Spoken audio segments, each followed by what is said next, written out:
నమస్కారం అండి. నా పేరు doctor Amireddy Rajani, women rights organisation all India national women ప్రెసిడెంట్ని. నాకు గత సోమవారం విశాఖ జిల్లా ఆరిలోవా నుంచి మోజేష్ గారు నాకు కాల్ చేసినారు ఉదయం 10:30కి. ఏంటంటే, అమ్మ నాకు సమస్య ఉంది, నా కూతురికి మ్యారేజ్ చేశాను, ఆడపిల్ల పుట్టిందని చెప్పి అత్తింటి వాళ్ళు తీసుకెళ్తలేదు, ఆడపిల్ల పుట్టి 1.5 సంవత్సరం అయింది అని చెప్పడం జరిగింది. ఇక్కడికి మీరు వచ్చి నా కూతురు సమస్య తీర్చండి అమ్మా అని ఫోన్ చేస్తే నేను మంగళవారం బయలుదేరి వెళ్ళి విశాఖపట్నం ఆర్లోవా పోలీస్ స్టేషన్కి వెళ్ళాను. అక్కడ ఎస్ఐ గారు మమ్మల్ని రిసీవ్ చేసుకుని మగపిల్ల తాలూకాలని పిలిపించారు. పిలిపించిన వెంటనే ఇరుపక్షాలకి కౌన్సిలింగ్ ఇస్తుంటే ఇరుపక్షాలు కొంత గొడవ జరగడం అది జరిగింది. ఆ అమ్మాయి భర్త అమ్మాయి తండ్రిని మ్యాన్ హ్యాండ్లింగ్ చేయబోతుంటే ఆ అమ్మాయి తాలూకా వాళ్ళు ఆ అబ్బాయిని కొట్టారు. ఆ అబ్బాయి కూడా ముందుగా ఈ అబ్బాయిని కొట్టడం జరిగింది. పెట్టి కేసెస్ అనేది ఎఫ్ఐఆర్ కట్టారు పోలీసు వాళ్ళు. ఇప్పుడు ఏంటంటే ఉన్న సమస్య, అమ్మాయిని కాపురానికి తీసుకెళ్ళరంట, ఆడపిల్ల పుట్టిందని. అదేమోనని పోలీసు వాళ్ళు కౌన్సిలింగ్ ఇస్తూ అడుగుతుంటే ఈ అమ్మాయి 10ంటికి లెగుసుద్ది, 11ంటికి లెగుసుద్ది, 12ంటికి లెగుసుద్ది, ఇంట్లో పని చేయదు, మాకు ఈ పిల్ల వద్దు అని చెప్తున్నారు. అంటే ఫస్ట్లో అమ్మాయి పుట్టేంత వరకు కాపురం చేసావు, అప్పుడు వరకు పొద్దున్నే లేచింది, ఆ తర్వాత నుంచి ఆడపిల్ల పుట్టిందని చెప్పి సమ్ ఎలిగేషన్స్ అనేది పెడుతున్నారు.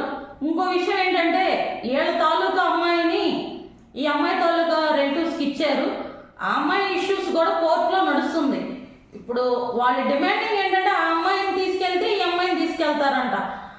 అక్కడికి వీళ్ళు ఆ అమ్మాయిని మేము తెచ్చుకుంటాం ఈ అమ్మాయి కోసం అని చెబుతుంటే ఆడపిల్ల పుట్టిందనే కారణంతో ఇప్పుడు ఆ అమ్మాయి జీవితం పుట్టింటికి పరిమితం అయిపోతుంది. మేము కోర్టులోనే తేల్చుకుంటాం అంటే ఇలాంటి వాటికి అసలు లాయర్ గారు, అటువైపు అడ్వకేట్ గారు మనకి ఎవరో తెలియదు, కానీ ఆడపిల్ల జీవితాలకి ఎందుకండి ఇలాంటి సపోర్ట్ ఇస్తారు అడ్వకేట్ గారు? ఇలాంటి వాళ్ళకి మీరు కూడా కౌన్సిలింగ్ ఇచ్చి కాపురాన్ని కలపాలి, కానీ ఆడపిల్ల పుట్టింది అని భరోసా మీరు అవతల వైపు లాయర్లు ఎందుకుంటున్నారో తెలియట్లా. ఇక్కడైతే మాకు లాయర్లు అంత సపోర్టు ఆడపిల్ల జీవితానికి అయితే ఇవ్వరు, మిగతా వాటికి అయితే ఇస్తారేమో, కానీ మాకు ఇక్కడ ఆడపిల్ల జీవితాలకి అవతల వాళ్ళకి మగవాళ్ళకి మాత్రం ఇక్కడ ఇవ్వరండి. దయచేసి ఇక్కడ ఇంకోటి ఏంటంటే, సమ్ పర్సన్ పురాణం ప్రభుదాస్ అనే పాస్టర్, ఈ మెయిన్ అంతటికి కారణం అతనే నాకు తెలిసినంత వరకు. అలా ఈ ఇష్యూస్ నడిపేది, ఆ అమ్మాయి మీద సమ్ ఎలిగేషన్స్ పెట్టేది కూడా ప్రభుదాసే. నేను మొన్న ఈ మంగళవారం నైట్ స్టేషన్ నుంచి బయటకు వస్తుంటే హిందూ తత్వాన్ని కించపరిచి మాట్లాడి, ఐఎమ్ ది హ్యాండిక్యాప్డ్ పర్సన్, నా వికలత్వాన్ని కూడా అతను వేలెత్తి చూపాడు.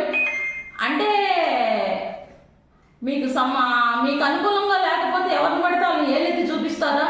నేననేది మాత్రం లీగల్గానే ఆ ప్రభుదాస్ పైన లీగల్గా నేను చర్యలు తీసుకుంటాను. ఎంతసేపు అవతల వాళ్ళు ఏమంటున్నారంటే, మా లాయర్ చూసుకుంటారు, మా లాయర్ గారు మాట్లాడతారు. మీరు ఏ తప్పు చేయనప్పుడు మీరు లాయర్ ఎందుకు వచ్చి డైరెక్ట్గా మాట్లాడొచ్చుగా, మాకు ఇలా కావాలని. కాకపోతే అమ్మాయి ఏమంటుందంటే, నా భర్త కూడా ఏనాడు నన్ను ఇబ్బంది పెట్టలేదు, కాకపోతే ప్రెగ్నెన్సీ కన్ఫర్మ్ అయిన కాడి నుంచి నాకు మగపిల్లడే కావాలి, మా కాన్వాయ్ ప్రకారం అందరికీ మగపిల్లలే, ఆడపిల్ల పుడితే నీ ఇంటి నుంచి 10 లక్షలు తెచ్చుకో, కట్నం ఇచ్చే స్తోమత లేదు అని ఆ మెర్సీ అమ్మాయి భర్త ప్రెగ్నెన్సీ దాచిన కాడి నుంచి అమ్మాయిని హెరాస్మెంట్ పెట్టడం జరిగింది. 7వ నెల అయితే ఎప్పుడైతే వచ్చిందో అప్పుడు వరకు వీళ్ళు ఓపికగా ఉన్నారు. 7వ నెలకు పుట్టింటికి రాగానే అమ్మాయిని వదిలేశారు.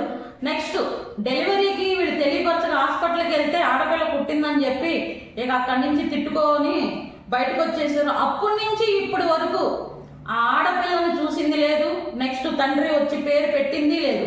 ఇప్పటి వరకు ఆ అమ్మాయి పేరు లేకుండానే ఆ బుట్టదాని జీవితం కొనసాగుతుంది. దయచేసి ఇలాంటి వాటికి మాత్రం అడ్వకేట్స్కి సమన్వయంగా కోరుకుంటున్నాను. ఇలాంటి వాళ్ళకి మీరు సపోర్ట్ అనేది ఇవ్వబాకండి సార్.